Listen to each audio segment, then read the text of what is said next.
जय हिंद। इस वीडियो में हम लोग गांधी युग के बारे में देखेंगे।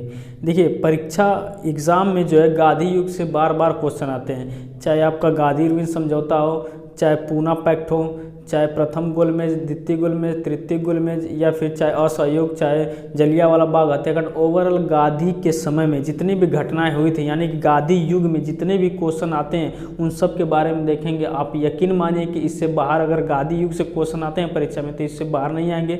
यानी कि गांधी के समय की जितनी भी घटनाएं हुई हैं सबको हम लोग यहाँ पे देखेंगे और सबको एक जगह याद करेंगे। ठीक है, आइए स्टार्ट करते हैं। देखिए, गांधी जी का जन्म 2 अक्टूबर 1869 में हुआ था। सबको बच्चों को पता है, जो नहीं पढ़ता उसको भी पता है, जो पढ़ता है उसको तो पता है ही है।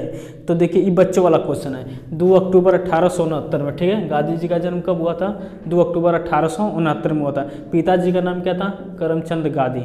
ठीक है, माता का नाम क्या था? कस्तूरबा गांधी। और पत्नी इनकी थी पुतलीबाई। पत्नी का नाम क्या था? पुतलीबाई। और इन गांधी जी का विवाह जो है 14 वर्ष की आयु में, ठीक ना, पुतलीबाई से हुआ था। 14 साल के जब गांधी जी थे तो 1883 में इनका विवाह पुतलीबाई से हो गया था। इनके पुत्र 4 पुत्र थे, हरिलाल, मणिलाल और रामदास और देवदास। यानी कि हरिलाल, मणिलाल, रामदास, देवदास 4 पुत्र थे।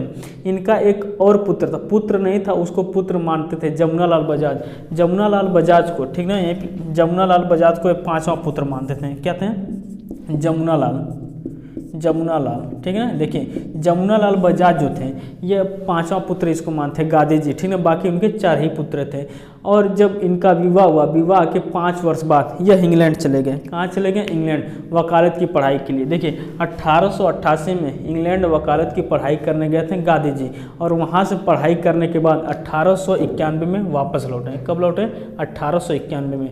याद रखिएगा, इंग्लैंड से पढ़ाई करके गांधी जी कब लौटे थे? 1891 में इंग्लैंड से लौटे थे। और 1893 में गुजरात का एक व्यापारी था जिसका नाम था अब्दुल्ला। गुजरात का व्यापारी अब्दुल्ला का केस के सिलसिले में गांधी जी 1893 में गए थे अफ्रीका। कहाँ पे? अफ्रीका। किसके? अब्दुल्ला नामक एक व्यापारी था, ठीक है। इसी के केस के सिलसिले में गांधी जी गए थे अफ्रीका। और अफ्रीका में गांधी जी जब गए थे तो इन्होंने देखा कि अफ्रीका में बड़े भेदभाव हो रहे थे, ठीक ना, भारतीयों के साथ। और गांधी जी को भी पीट्सबर्ग रेलवे स्टेशन, कौन सा? पीट्सबर्ग, याद रखिएगा, पीट्सबर्ग। अंग्रेजों ने गांधी जी को जो जिस डिब्बे में बोगी में बैठे थे उस बोगी से उठा के स्टेशन पर उतार दिया था, पीट्सबर्ग स्टेशन पर। गांधी जी ने भी कसम खा ली कि इस सिस्टम को बदल देंगे। और गांधी जी अफ्रीका में इस सिस्टम को बदल दिए कि अब हर भारतीय उस डिब्बे में जाएगा जिस डिब्बे से हमको फेंका गया था, पीट्सबर्ग में, ठीक ना। और गांधी जी अफ्रीका में एक फिनिक्स फार्म की स्थापना किए थे। कि कौन सा farm? Phoenix Farm, Phoenix Farm, ठीक है। बताइए, फिनिक्स फार्म की स्थापना किसने किया था? तो गांधी जी ने। कहाँ किए थे? अफ्रीका में। गांधी जी का तांडव अफ्रीका में स्टार्ट हो गया था, ठीक ना। फिनिक्स फार्म की स्थापना कहाँ पे? अफ्रीका में। और वहीं पे इंडियन ओपिनियन, कौन सा पत्रिका? इंडियन ओपिनियन, याद रखिएगा, इंडियन ओपिनियन। गांधी जी ने अफ्रीका में इंडियन ओपिनियन पत्रिका निकाली थी 1903 में, और यह पत्रिका साप्ताहिक थी। एक क्वेश्चन याद रखिएगा, गांधी जी द्वारा निकाली गई इंडियन ओपिनियन पत्रिका कैसी थी? साप्ताहिक थी, ठीक ना। यह अफ्रीका में ही तांडव कर रहे थे अभी, ठीक ना। और गांधी जी जब यह भारत में आए तो भारत में तो अलग तांडव इनका था। तो देखिए, गांधी जी वापस, यानी गांधी इज बैक इंडिया। 9 जनवरी 1915 में जब गांधी जी भारत आए तो उनको कैसरे हिंद की उपाधि मिली। और 9 जनवरी को क्या मनाया जाता है? प्रवासी दिवस। 9 जनवरी को मनाया जाता है प्रवासी दिवस, ठीक है। थोड़ा तेज चल रहे हैं क्योंकि गांधी युग है, गांधी युग को कम समय में ज़्यादा बताना है, इसलिए थोड़ा तेज बोल रहे हैं। आप लोग भी साथ थोड़ा कॉपरेट कीजिएगा। 9 जनवरी 1915 में कैसरे हिंद की उपाधि अंग्रेजों द्वारा मिली थी। और 9 जनवरी को प्रवासी दिवस मनाया जाता है, याद रखिएगा। इनके गुरु का नाम गोपाल कृष्ण गोखले था। इनके गुरु का नाम क्या था? गोपाल कृष्ण गोखले। इनके सचिव महादेव देसाई, याद रखिएगा। गांधी जी के सचिव का नाम क्या था? महादेव देसाई। आंदोलन की प्रेरणा किसे लिए थे? लियो टोल्स्टॉय से, ठीक है। जो आंदोलन गांधी जी करते थे वो प्रेरणा किससे लिए थे? तो लियो टोल्स्टॉय आंदोलन की प्रेरणा लिए थे। गांधी जी अंग्रेजों से अपनी बात मनवाने के लिए 4 चीज़ों का उपयोग करते थे, यानी कि 4 मंत्र इनके थे। सत्याग्रह, सत्य के लिए आग्रह। दूसरा था भूख हड़ताल, अंग्रेज नहीं मान रहे तो भूख हड़ताल कर दो, उससे भी नहीं मान रहे तो बहिष्कार करो अंग्रेजों का और हड़ताल करो। तो यह जो 4 चीज़ें थी, यह गांधी जी इसका प्रयोग करते थे अंग्रेजों से मनवाने के लिए। तो हमने इसमें देखा गांधी जी का जन्म, ये तो बच्चों वाली चीज़ है, आप लोग को जन्म ये सब आधार कार्ड है गांधी जी का, ये बच्चों वाला क्वेश्चन अब नहीं पूछता है पेपर में, ठीक है। कब ये याद रखिएगा, इंग्लैंड कब गए थे, 1888 में इंग्लैंड गए थे और वापस आए थे इंग्लैंड से वकालत की पढ़ाई करने के बाद 1891 में, और 1893 में दक्षिण अफ्रीका गए थे, ठीक है। दक्षिण अफ्रीका में फिनिक्स फार्म की स्थापना किए और पिट्सबर्ग रेलवे स्टेशन पर इनको उतार दिया गया था। वहीं पे इंडियन ओपिनियन पत्रिका निकाले थे, ठीक, 1903 में। और फिर उसके बाद गांधी जी का मन नहीं लग रहा था फिर अफ्रीका में, तो 1896 में 1896 कौन सा 1896 में पूरा परिवार अफ्रीका लेकर चले गए थे गांधी जी। और गांधी जी बैक 9 जनवरी 1915, पता प्रवासी दिवस मनाया जाता है 9 जनवरी को। अब हम लोग समझते हैं गांधी जी जब भारत में थे, ठीक है, गांधी जी जब भारत में थे तो गांधी जी ने कौन कौन से आंदोलन किए थे, और गांधी जी से रिलेटेड सारी घटनाओं को हम लोग याद करेंगे और देखेंगे। देखिए समझते हैं, जब 9 जनवरी 1915 को गांधी जी आए और 1 साल बाद इन्होंने साबरमती आश्रम की स्थापना की। कौन सा आश्रम, साबरमती आश्रम की स्थापना। देखिए 9 जनवरी 1915, डेट याद रखिएगा, 9 जनवरी 1915 ये गांधी जी वापस आए। प्रवासी दिवस 9 तारीख को मनाया जाता है। साबरमती आश्रम 1916 में साबरमती आश्रम, 1900 साबरमती आश्रम। देखिए साबरमती आश्रम की स्थापना गांधी जी ने कब किया था, 1916 में। और 1916 में कांग्रेस का लखनऊ अधिवेशन हो रहा था। कांग्रेस का लखनऊ अधिवेशन जिसकी अध्यक्षता कर रहे थे अंबिका चंद्र मजूमदार, 1916 में, ठीक है, 1916 में कांग्रेस का लखनऊ अधिवेशन, कांग्रेस लखनऊ अधिवेशन, लखनऊ अधिवेशन याद रखिएगा, लखनऊ अधिवेशन, ठीक है। इसकी अध्यक्षता जो कर रहे थे अंबिका चंद्र मजूमदार, इसको याद रखिएगा, अंबिका चंद्र मजूमदार, ठीक है, अंबिका चंद्र मजूमदार। 1916 में जो कांग्रेस का लखनऊ अधिवेशन हो रहा था उसकी अध्यक्षता कौन कर रहे थे, तो अंबिका चंद्र मजूमदार। गांधी जी यहाँ पे पहुँचे थे, ठीक ना, यानी कि इस अधिवेशन में भाग लिए थे। जब इस अधिवेशन में गांधी जी भाग लिए थे तो बिहार के एक व्यक्ति थे रामचंद्र शुक्ल। रामचंद्र शुक्ल को ये पता था कि गांधी जी इंग्लैंड से वकालत करके आए हैं। क्यों ना पता रहेगा भैया, इंग्लैंड से वो आदमी पढ़ के आया, पता नहीं रहेगा। यहाँ तो दिल्ली, लखनऊ, पटना से लेकर तैयारी करके गांव चलता है, पूरा गांव वाले जान जाते कि पढ़ के आई लो बा, आई तो आए थे वकालत करके। तो रामचंद्र शुक्ल गांधी जी से मिले और गांधी जी से 3 कठिया पद्धति के बारे में सारी बात बताई। और गांधी जी कहें कि शांत रहो, अभी शांत रहो, उसका भी व्यवस्था होगा क्योंकि गांधी जी वकील थे। और गांधी जी 1 साल बाद, ठीक है, 1 साल बाद यानी कि 1917 में, ध्यान से इसको याद रखिएगा, गांधी जी का भारत में पहला सत्याग्रह था। गांधी जी का भारत में पहला सत्याग्रह या आंदोलन था, जबकि अफ्रीका में कर चुके थे, ठीक ना। 1917 में पहुँचे बिहार और 1917 को ही बोलते हैं नील आंदोलन, नील या चंपारण सत्याग्रह, चंपारण सत्याग्रह, चंपारण सत्याग्रह याद रखिएगा।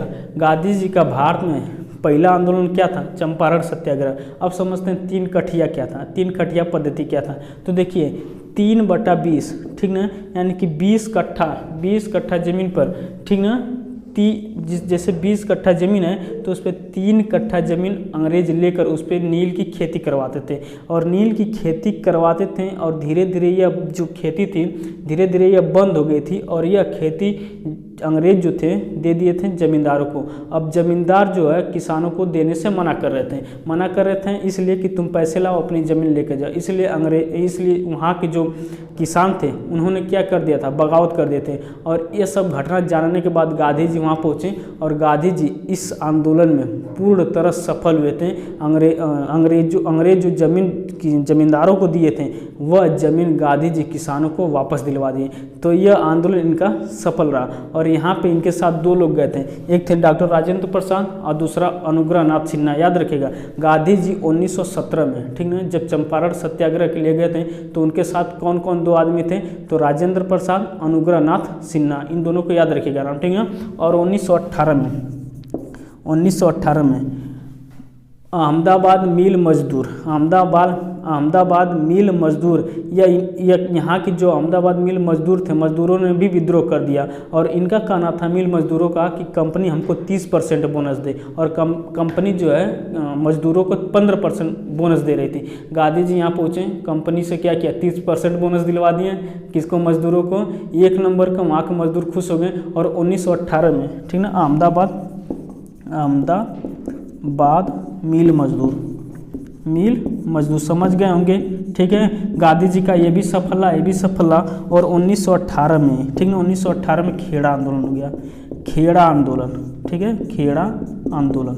यह क्या था, खेड़ा आंदोलन खेला हुए, ठीक है। खेड़ा आंदोलन 1918 में हुआ था। यहाँ क्या था, जो किसाने थे, किसानों की फसल नष्ट हो गई थी और फसल नष्ट होने के बाद ब्रिटिश सरकार उन पर तब भी टैक्स लगाती थी और यह किसान टैक्स देने में असमर्थ हैं। गांधी जी यहाँ पहुँचे, इन्होंने कहा कि ठीक है हम किसानों से टैक्स दिलवा देंगे, लेकिन आप भी लिखित दीजिए कि आपकी अगर कंपनी चाहे घाटा में हो, चाहे बह जाए, बाढ़ आए, तूफान आए, बह जाए, लेकिन आप हमेशा किसानों को, मजदूरों को 30% टैक्स तो हम टैक्स देने के लिए तैयार, इन लोगों से दिलवा देंगे। कंपनी वाले चुप हो गए, कहें कि तो बड़ा कमाल का वकील लग रहा है। इसलिए जो वहाँ की जो ब्रिटिश सरकार थी, अंग्रेजी हुकूमत थी, उन्होंने यह क्या किया, खेड़ा आंदोलन यानी कि टैक्स माफ़ कर दिया। जब फसल नष्ट हो जा रही है किसानों की, तो बेचारे किसान टैक्स कहाँ से देंगे। तो इस तरह जो है सत्याग्रह यानी कि नील विद्रोह यानी कि चंपारण सत्याग्रह, अहमदाबाद मिल मजदूर, खेड़ा आंदोलन, इन तीनों में गांधी जी सफल हुए और भारतीयों को लग चुका था कि गांधी जी बड़े कमाल के आदमी हैं और गांधी जी पढ़ के आए, बड़े बहुत वकील हैं। अब धीरे धीरे क्या होता है, गांधी जी लोगों में फेमस हो चुके थे। और यहीं पे घटना है 1919 की, क्या है, 1919 की, याद रखिएगा। 1919 में सिडनी नामक व्यक्ति ने, सिडनी रोलेट ने एक कानून लाया था, रोलेट एक्ट। कौन सा कानून, रोलेट एक्ट। रोलेट एक्ट ऐसा कानून था जिसमें बिना वकील, बिना दलील, बिना अपील को किसी को शक के आधार पर उठाया जा सकता था। गांधी जी इसको काला कानून कहे। क्या, कौन सा कानून, काला कानून। रोलेट एक्ट जो था, ठीक ना, रोलेट एक्ट कब आया था, तो 1919 में आया था, ठीक ना। गांधी जी इसको काला कानून कहें। अतः गांधी जी को पकड़कर 8 अप्रैल 1919 में पकड़कर सब जेल में डाल दें गांधी जी को, अंग्रेजों सब, ठीक ना। इनको जेल में डालने के बाद भारतीयों ने खूब जम के विरोध किया, जिसमें सैफुद्दीन किचलू और सत्यपाल, क्या है, सैफुद्दीन किचलू और सत्यपाल, डॉक्टर सत्यपाल। सैफुद्दीन किचलू और सत्यपाल को अंग्रेजों ने बंदी बना लिया। अब इनको छुड़वाने के लिए जो भारतीय लोग थे अमृतसर यानी कि पंजाब में अमृतसर जलियांवाला बाग में एकत्रित हुए, बात ही कर रहे थे कि कैसे क्या किया जाए। तब तक यह बात पता चल गई जनरल डायर को यह बात पता चली। जनरल डायर जो पंजाब का क्या था, गवर्नर था और उस समय पूरे भारत का वायसराय चेम्सफोर्ड था। पूरे भारत का वायसराय कौन था, चेम्सफोर्ड, और पंजाब का गवर्नर था जनरल डायर ने बिना कुछ सोचे समझे गोली चलाने का आदेश दे दिया था और इसमें जो है कम से कम 1000 से ऊपर लोग मारे गए थे जलियांवाला बाग हत्याकांड में। बाद में इसकी जांच के लिए हंटर कमीशन आयोग बनाया गया था। हंटर कमीशन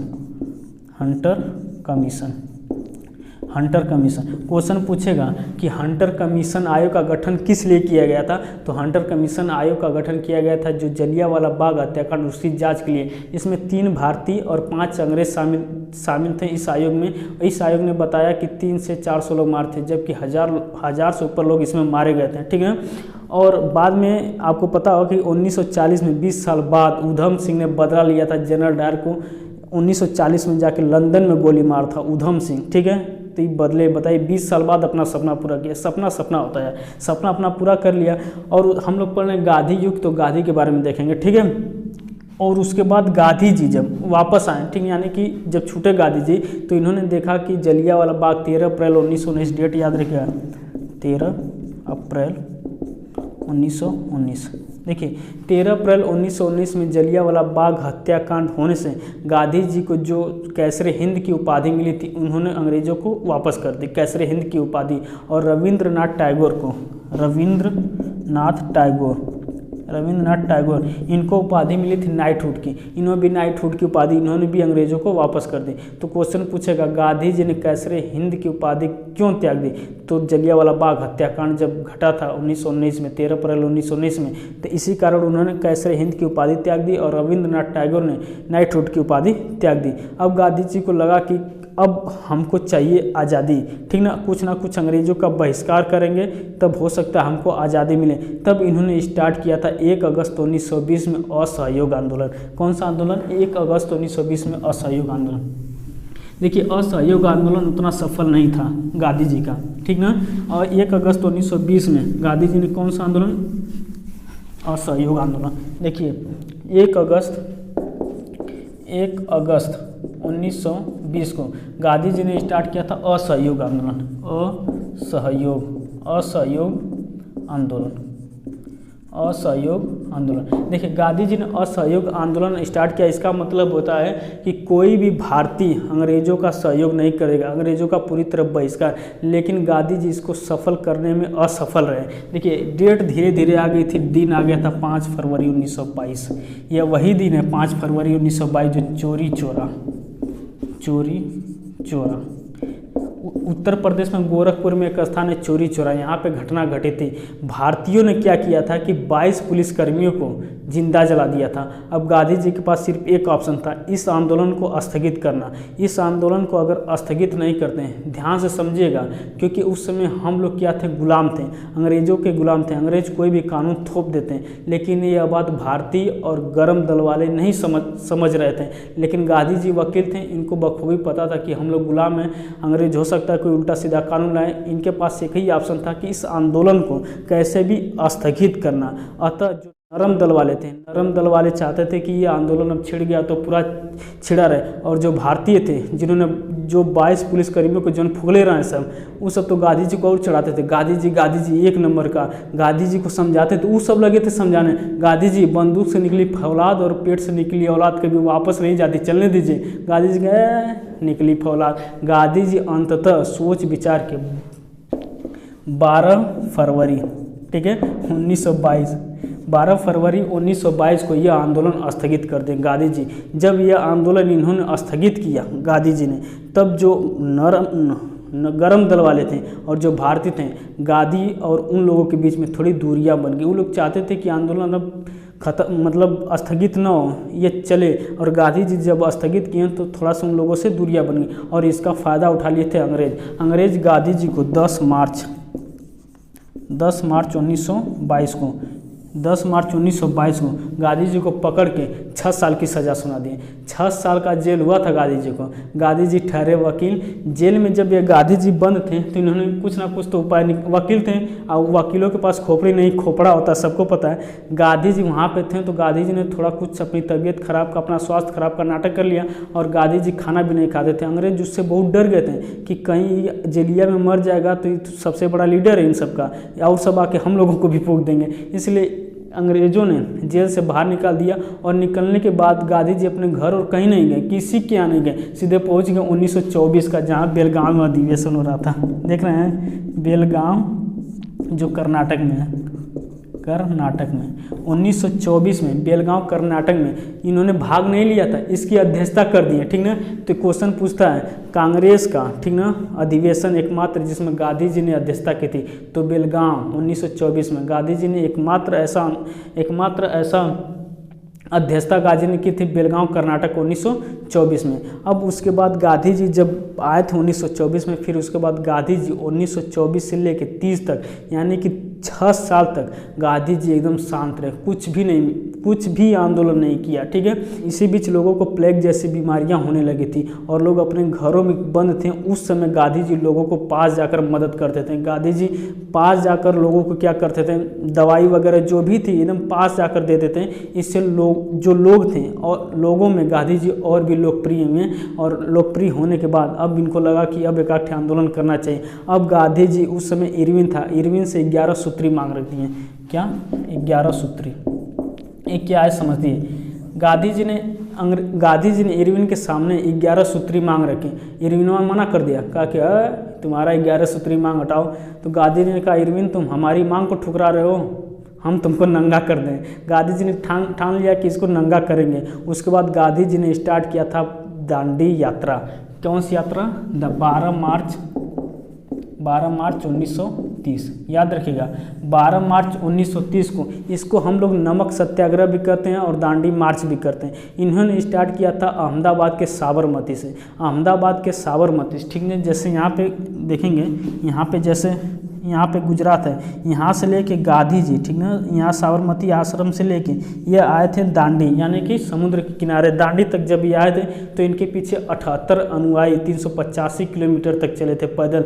और जब ये दांडी पहुँचे, यानी कि नमक सत्याग्रह दांडी पहुँचे, तो नमक को हाथ में लेकर इन्होंने नमक कानून तोड़ा था कि अब कोई भी भारतीय नमक पर टैक्स नहीं देगा। और जब इन्होंने पीछे देखा, बाप रे बाप, जो 78 अनुयायी थे वह धीरे धीरे 20 से 25 हज़ार हो गए थे। अब गांधी जी ने कहा कि अब तो मेरे साथ पूरी पब्लिक है, अब ये आंदोलन नहीं लग लिया और निपटा दिया जाए। तो गांधी जी ने उसी दिन 6 अप्रैल, जिस समय दांडी मार्च खत्म हुआ 6 अप्रैल को ही गांधी जी ने स्टार्ट कर दिया सविनय अवज्ञा आंदोलन। 6 अप्रैल, कौन सा? 6 अप्रैल 1930 को इन्होंने स्टार्ट कर दिया था सविनय अवज्ञा आंदोलन। ध्यान से समझिएगा, सविनय अवज्ञा आंदोलन इन्होंने स्टार्ट कर दिया 1930 में। और इसी बीच हो रहा था गोलमेज सम्मेलन इंग्लैंड में। याद करिए, इंग्लैंड में गोलमेज सम्मेलन बुलाया था प्रधानमंत्री इंग्लैंड का पीएम रैमजे मैकडोनाल्ड। कौन? Ramsay MacDonald. फर्स्ट गोलमेज, ठीक ना, कहाँ पे हुआ था? फर्स्ट गोलमेज इंग्लैंड में हो रहा था। फर्स्ट गोलमेज सम्मेलन इंग्लैंड में, वहाँ का प्रधानमंत्री रैमजे मैकडोनाल्ड रहा, जिसमें गांधी जी को भी निमंत्रण मिला था, लेकिन गांधी जी फैलाए थे कौन? सविनय अवज्ञा आंदोलन, इसलिए यह गोलमेज सम्मेलन में जा नहीं पाए। और दूसरा गोलमेज सम्मेलन हुआ था 1931। दूसरा हुआ था 1931। देखिए दूसरा, आप इस सबको लिखते जाइए, ठीक ना, अपने कॉपी पे याद हो जाएगा। दूसरा गोलमेज सम्मेलन 1931 में हुआ। अतः रैमजे मैकडोनाल्ड बैठा था इंग्लैंड में और इरविन भारत में था। इरविन पे रैमजे मैकडोनाल्ड ने दबाव बनाया कि कैसो भी गांधी को इस गोलमेज सम्मेलन में तू भेज, कैसो भी करके भेज। इरविनवा पगला गया। इरविनवा गांधी जी के पास गया, ए गांधी जी। तो गांधी जी ने कहा, बताइए। गांधी ने कहा कि आप गांधी जी कुछ हमारे यहाँ लाए थे 11 सूत्री लाइए, हम उसको देख लेते हैं। गांधी ने कहा, हटाओ, जब हम कहें कि तुमको नंगा करेंगे तो करेंगे नंगा, हट। तो वो हाथ जोड़ लिया, कहा कि महाराज गांधी जी, हम सही में नंगा हो जाएंगे। अब मैकडोनाल्ड बार बार फ़ोन कर रहा है, आप चले जाइए। और गांधी जी इस समय अपना सविनय अवज्ञा आंदोलन रोक कर चले गए लंदन। और आपको पता होगा जब ये 1931 में लंदन गए थे, इसी बीच हमारे भगत सिंह, राजगुरु, सुखदेव को फांसी हो गई थी। अगर गांधी जी अगर चाहे होते तो बच गए होते हैं। गांधी जी अगर इनको बचा कर गए होते हैं तो आज हमारे भगत सिंह रहे होते। भगत सिंह के बारे में कभी चर्चा करेंगे, क्योंकि भगत सिंह का टॉपिक नहीं है, लेकिन भगत सिंह का वो लाइन आज भी याद आता है कि लिख रहा हूँ अंजाम जिसका कल आगा जाएगा, मेरे लहू का हर एक कतरा इंकलाब लाएगा, मैं रहूँ या ना रहूँ पर ये वादा है मेरा तुमसे, मेरे बाद वतन पर मरने वालों का सैलाब आएगा। क्या खूबसूरत लाइन लिखी है, भगत सिंह ने कही थी, ठीक ना। तो भगत सिंह के बारे में कभी चर्चा किया जाएगा। तो गांधी जी इस तरह बचाने की कोशिश की होते तो बच गए होते, लेकिन दूसरा गोलमेज सम्मेलन में भाग ले लिए थे। कौन? गांधी जी। जब यह दूसरे गोलमेज सम्मेलन में गए थे इंग्लैंड में, तो वहाँ का जो रैमजे मैकडोनाल्ड था उसने दलितों को पृथक निर्वाचन क्षेत्र देने की बात कही। गांधी जी पगला गए और गांधी जी गए थे एस राजपुताना को, याद रखिएगा, राजपुताना। गांधी जी भी कम नहीं थे। गांधी जी गए थे एस राजपुताना जहाज से गए थे और धोती वोती पहिर के एकदम जा रहे थे। तब ले अगवा मिल गया विंस्टन चर्चिल, कहे ई कौन आ रहा है, नंगा आ रहा है, अर्धनग्न फकीर। विंस्टन चर्चिल अंग्रेज जो था गांधी जी को अर्धनग्न फकीर कहा था, ठीक ना। याद रखिएगा, गांधी जी को अर्धनग्न किसने कहा था? तो विंस्टन चर्चिल ने कहा था, ठीक ना। और उसके बाद जब दलितों को पृथक निर्वाचन देने की मांग कही गई तो गांधी जी वहाँ से तुरंत जहाज पर बैठे और तुरंत भाग गए, ठीक ना। उसके बाद रैमजे मैकडोनाल्ड फ़ोन उठाया, तुरंत घुमा दिया, इरविनवा। देख तो गांधी जी भाग गए। तो इरविनवा कर रहा है, भाग गया, किसके साथ भाग गया? कहे किसके साथ में, वो भारत भाग गया। उसके बाद तुम उसको देखो कैसे वो भागे यहाँ से। गांधी जी जैसे ही भारत आए, इरविन ने क्या किया कि जब ये भारत आए तो इन्होंने सभी ने अवज्ञा आंदोलन जो छोड़ कर गए थे उनको पुनः स्टार्ट कर दिए गांधी जी। और उस समय जो इरविन था, गांधी जी को पकड़कर यरौदा जेल में बंद करवा दिया जा। कौन सा जेल? यरौदा जेल। इसको मिटा रहे हैं, यरौदा जेल, ठीक है। तो इस तरह गांधी जी यरौदा जेल में बंद हो गए थे लॉर्ड इरविन द्वारा।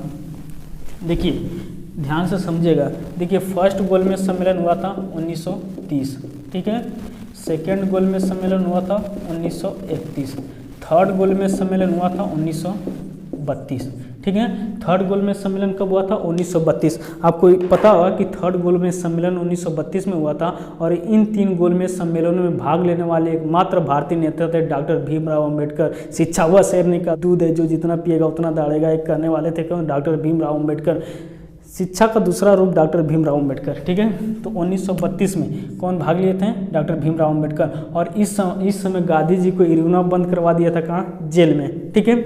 और इसी समय 1932 में कम्युनल अवार्ड की घोषणा हुई। कौन सा अवार्ड? Communal award. अभी क्या था? कम्युनल राष्ट्रीय पंचांग, ठीक है। कम्युनल अवार्ड की घोषणा हुई जिसमें दलितों को अलग से पृथक निर्वाचन क्षेत्र देने की बात कही गई थी। गांधी जी को यह जब पता चला तो गांधी जी ने जेल में ही अनशन कर दिया। अब इनके अनशन से, क्योंकि गांधी जी उस समय के सबसे बड़े नेता थे, जब इन्होंने अनशन कर दिया तब वहाँ पे डॉक्टर भीमराव अंबेडकर मतलब पहुँचे थे इनसे मिलने के लिए। अपना अनशन का कारण ही बताया था कि हम अनशन क्यों किया है, क्योंकि ये चाहते थे कि दलितों को अलग से पृथक निर्वाचन क्षेत्र अगर मिल जाएगा तो जितने भी धर्म हैं, जितने भी जाति है, वह सब पृथक निर्वाचन अलग से मांग करने लगेगी। इस तरह भारत कई टुकड़ों में बंट जाएगा। और गांधी जी यह कभी नहीं चाहते थे। यार गांधी जी कभी दलित विरोधी थे ही नहीं। अगर विरोधी रहते तो इन्होंने हरिजन सेवक संघ की स्थापना नहीं करते, ठीक है। हरिजन संघ सेवक की स्थापना गांधी जी खुद 1932 में किए थे। और इस समय 1932 में 24 सितंबर याद रखिएगा, 24 सितंबर 1932 में गांधी जी और अंबेडकर के बीच में पूना पैक्ट हुआ। क्या हुआ? पूना पैक्ट। गांधी और अंबेडकर के बीच में क्या होता? पूना पैक्ट। और इस पूना पैक्ट में कहा गया दलितों को अलग से निर्वाचन के बदले रिजर्वेशन दिया गया। क्या? आरक्षण दिया गया। जो दलितों को कम्युनल अवार्ड में जो अलग से पृथक निर्वाचन क्षेत्र दिया गया, ध्यान से सुनेगा, इस पूना पैक्ट में डॉक्टर भीमराव अंबेडकर और गांधी जी के बीच में पूना पैक्ट 24 सितंबर 1932 को हुआ। इसमें दलितों को रिजर्वेशन यानी आरक्षण दिया गया। तो यही था पूना पैक्ट। आई होप आप लोग समझे होंगे। और 1932 में, ठीक ना, 1932 में गांधी जी ने हरिजन सेवक संघ की स्थापना किए थे, ठीक ना। अब बताइए गांधी जी हरिजन सेवक संघ की स्थापना कब किए थे? 1932 में। और 1942 में, ठीक है। अब समझते हैं 1942 में। देखिए 1942 में क्रिप्स मिशन आया था। कौन सा? Cripps mission. 1942 में क्रिप्स मिशन आया था। गांधी जी ने इस क्रिप्स मिशन को पोस्ट डेटेड चेक कहा था। अब पिछवा नेहरू जी थे। नेहरू जी कह रहे हैं गांधी जी हम कुछ कर लें, गांधी जी कह रहे हैं करो तुम भी।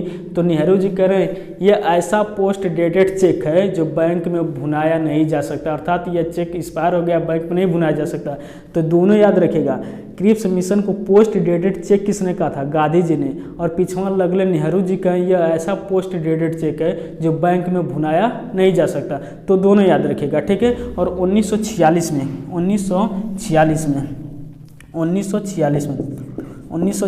आया था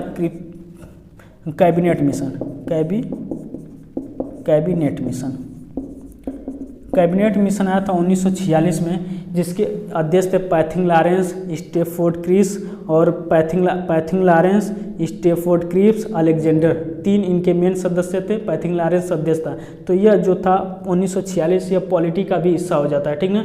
तो हम लोग गांधी युग पढ़ रहे हैं, तो जब पॉलिटी हम लोग पढ़ेंगे तो इसके बारे में चर्चा करेंगे कि 1946 में कैबिनेट मिशन योजना के आधार पर ही संविधान सभा का गठन किया गया। और अंततः गांधी जी को 30 जनवरी 1948